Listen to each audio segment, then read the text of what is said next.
What's up, Collector Fam? It's your boy Tony the Toy Rat, back with another rigorous resin review for new PVC previews to preview. This one's completely new to me. It's not new to the market, but it is the first time that I have purchased a direct from Iron Studios. Today we open the Red Guardian. Yes, with no further ado, we open Red Guardian now. Okay, guys, that's my first purchase direct from Iron Studios. I'm really happy that they had their sale going on. So this is only $40. You'll find that most of the stuff you pick up from Iron Studios is double that. So the original price for this was over $100. I wasn't going to do it at over $100 because I'm cheap or I'm just not there yet. But I definitely am going to participate anyway in take advantage of the sales that they have. So with no further ado, we're going to crack open the Red Guardian. Popping this open. There's something nice, you know, about secondhand use. There's something really nice about first timers. There's nothing else in the box, guys. You guys have seen this. This is the front. This is the size. Normally I would toss the box, but I think I'm going to be a box keeper on this one. It's my Iron Studios, and this comes in resin. Now, it is all wrapped up in styrofoam, and I will use my handy-dandy scalpel tool to cut her open here. Be careful. You really should be cutting not towards you, but away from you, but I can't see so well without my glasses on, so you guys are just going to have to forgive that part of it. All right.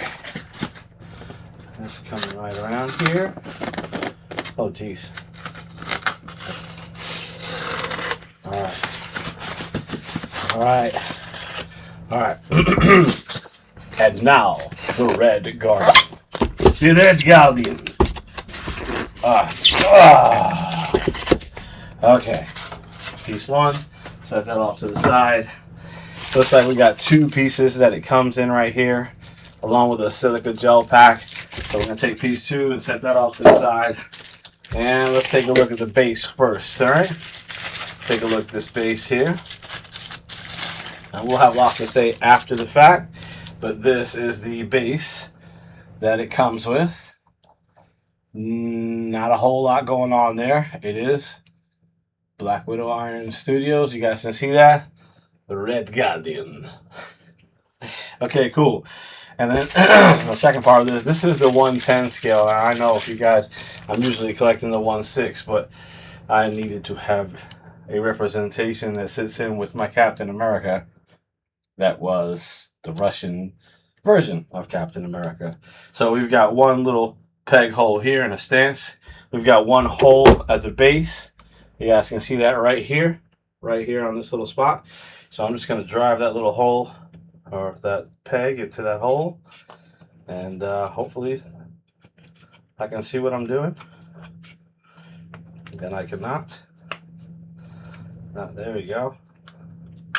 There we go. All right, so we've got them locked in. You got first looks. Now we're going to do a full body spin, and you guys are going to tell me what you think after we have a quick discussion. Red Guardian. This is the Red Guardian. Full body spin time.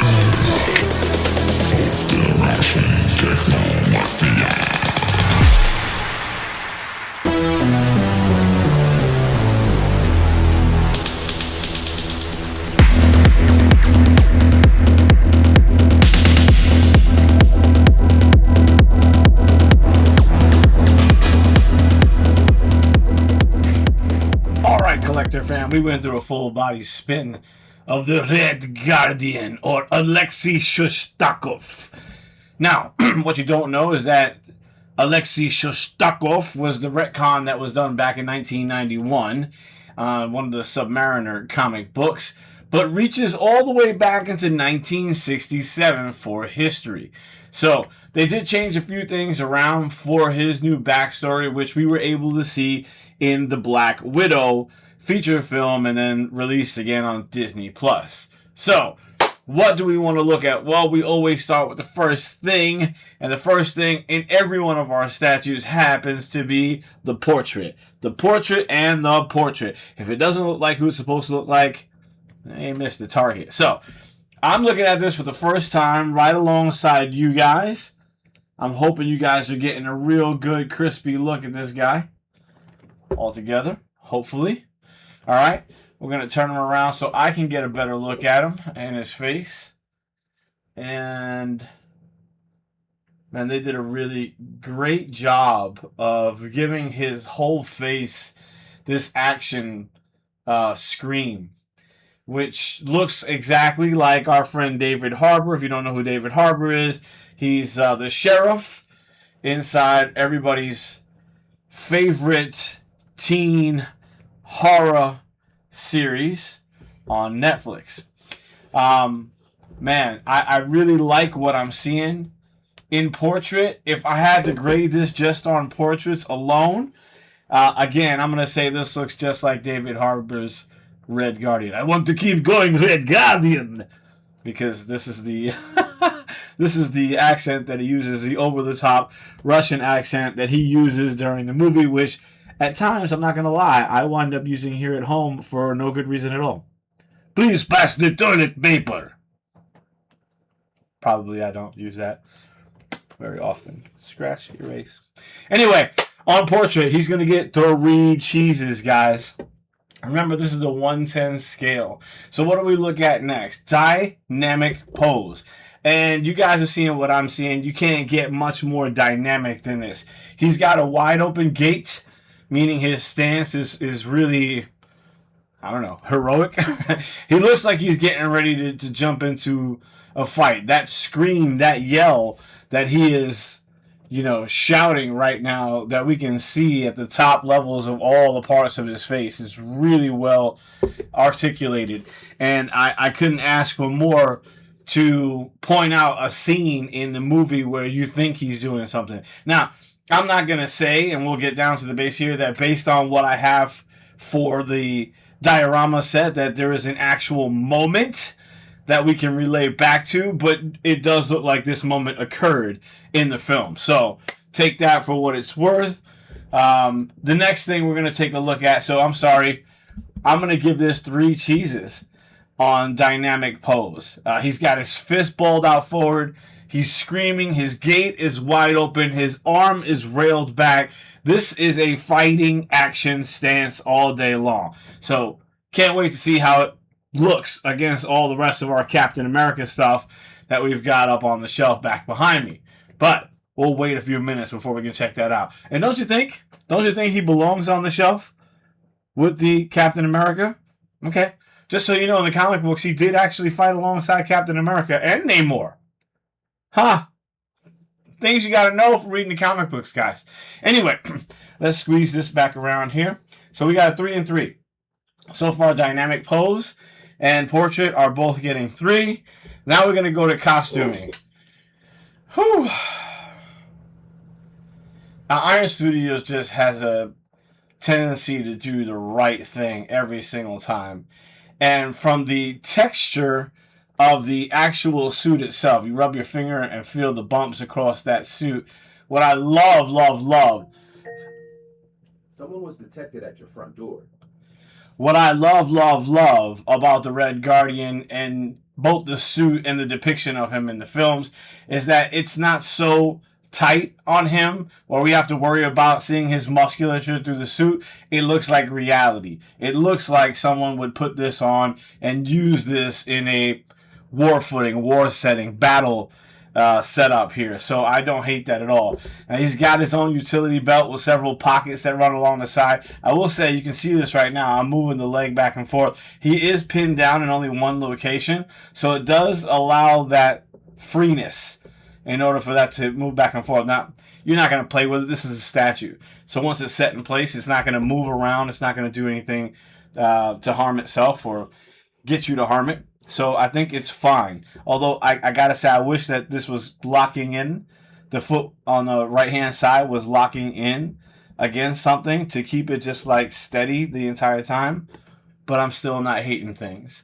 The stitching on the back of the costume, I mean, they do such a great job. If you take a look at the stitching that goes all the way up and around, the bands that go over his chest where the star is, that lead into the star here, you're going to see stitching running all the way through.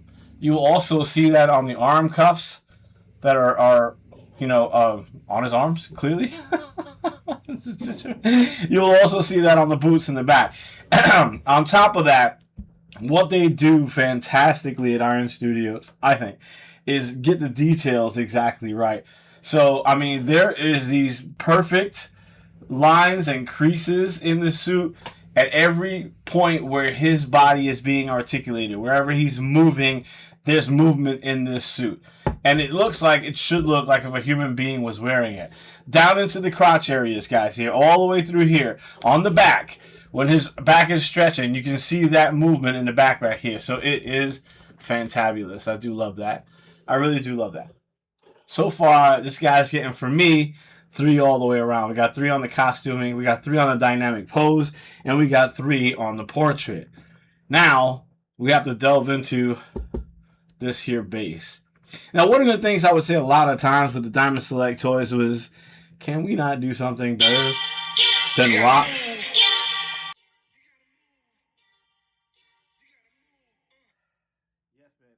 Some of the perils of at-home recording is making sure the Ring doorbell is turned off, your Alexa pod is turned off, and nobody can call you while you're in the middle of a review.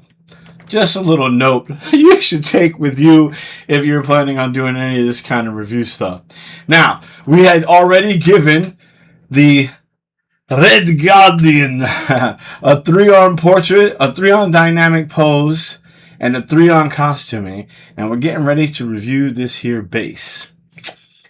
Like I said before, I gave Diamond Select Toys a hard time about consistently using rocks as a base. I feel like it's a pretty easy cop-out to put one of your characters on some rocks, some boulders, some broken cement. However, if we turn this around, I mean, you can see it a little bit on the front here. There is some broken mountain edge. Now, the platform he's standing on itself is rather smooth. So maybe this is one of those scenes where he's escaping from prison. I'm not entirely sure what would happen here. There are also some items back here. You can see on where he's standing, right back here. These are actually, looks like files. Yeah, it looks like a file drawer that's been blown up or broken up, and it was cut back into the rest of this concrete here. I'm sure they put that in there for texture. Not sure that it makes a ton of sense or is applicable. If he's at the edge of a mountainside here, these things got blown up already behind him. I'm going to turn them upside down, not upside down, but just enough so you guys can see. So you can see here, these are the file cabinet that's been blown up with the files in them. Looks like some files. I'm not entirely sure what these 2 elements on the floor are meant to represent. Then we have a crack in the substrate of the concrete or the platform that he's on, because I can't really tell. Now, if we turn him around, it looks a lot nicer on the rocky edge. You can see that all the way around. Now, I'm not going to keep this in constant spin. This is the orientation you're going to see him in, so all this wonderful texture, although I can appreciate it, is sort of not going to be visible at any point here. Of course, the Iron Studios logo is on the bottom, as they do with all of their pieces. I'm going to give it a 1. I feel like they could have done a ton better job. They had a lot of time and opportunity to do more, and it seems like it might be just more or less a piece to hold them up. Yeah, I'm not getting a lot of the story action from the diorama, and ultimately from a diorama, that is what we're after. We want this diorama to help tell the story.